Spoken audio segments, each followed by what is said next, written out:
வணக்கம். இன்று புகழ்பெற்ற பிரிட்டிஷ் எழுத்தாளர் ரோல்ட் டால் என்பவருடைய கதை ஒன்றை பார்க்க இருக்கிறோம்.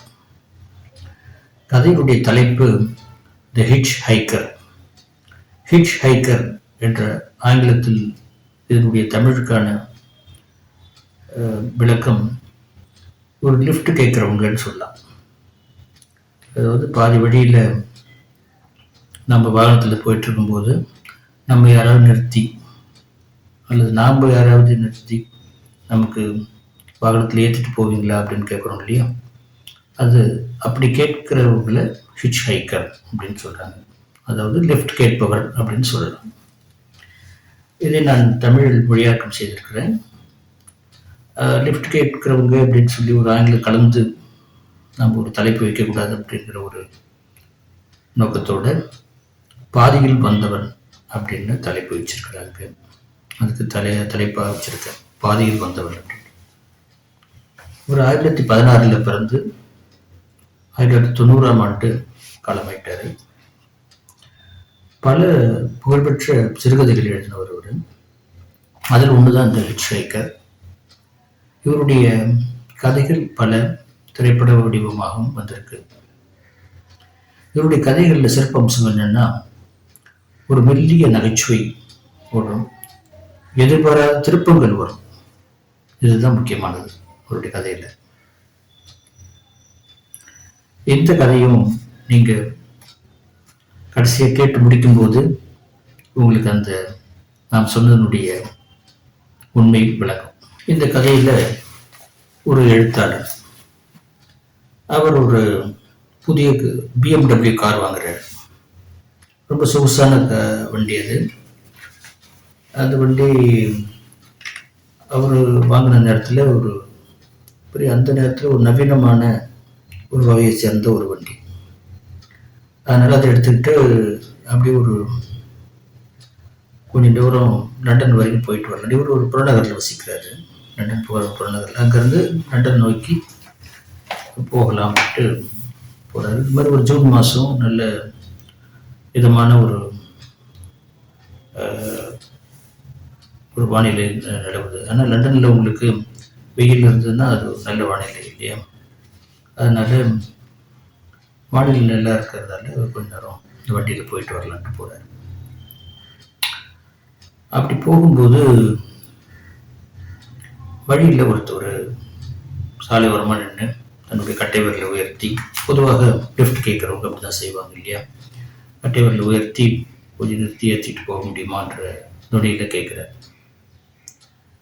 இவரும் ஓரமாக போய் நிற்கிறாரு. நின்று அவர் வாங்க பரவாயில்லையா இருங்க அப்படின்னு சொல்கிறார்.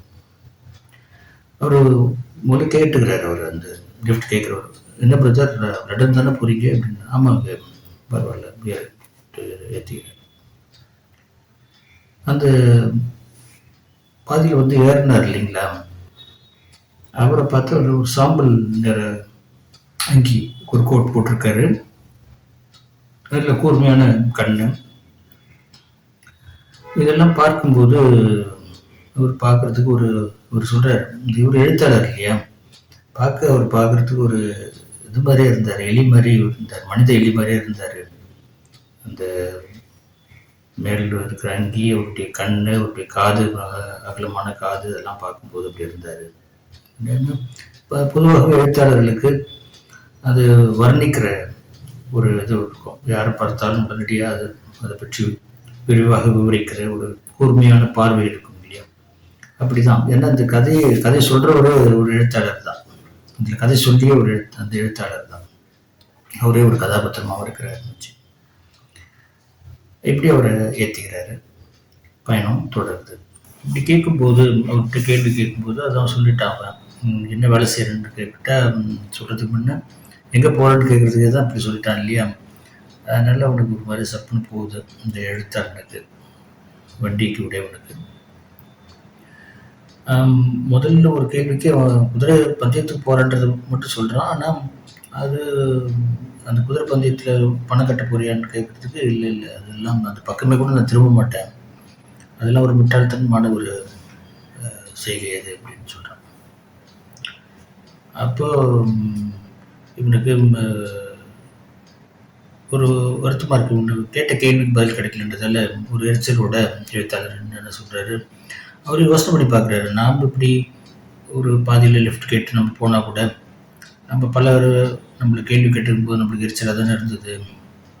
என்னென்ன கேள்விலாம் கேட்பாங்க அவங்க அப்படின்னு யோசனை பண்ணி பார்க்குறாரு. என்ன வேலை பார்க்குற? உனக்கு திருமணம் ஆயிடுச்சா? உனக்கு யாராவது தோழிகள் இருக்கிறாங்களா? அப்படிலாம் கேட்பாங்க. துணைகள் இருக்குதா? காதலிக்கிறியா? அப்படிங்கிறதெல்லாம் ஆர்வமா கேட்பாங்க அவங்க. பேச்சு குடுப்பாங்க. அப்ப நமக்கும் தானே அப்படி இது கஷ்டமா இருக்கும். அதுதான் அவனுக்கும் அப்படி இருக்குன்ற மாரிலாம் யோசனை பண்ணிக்கிட்டு ஒரு எழுத்தாளர் இல்லையா? அந்த கற்பனையோட விடுறாரு.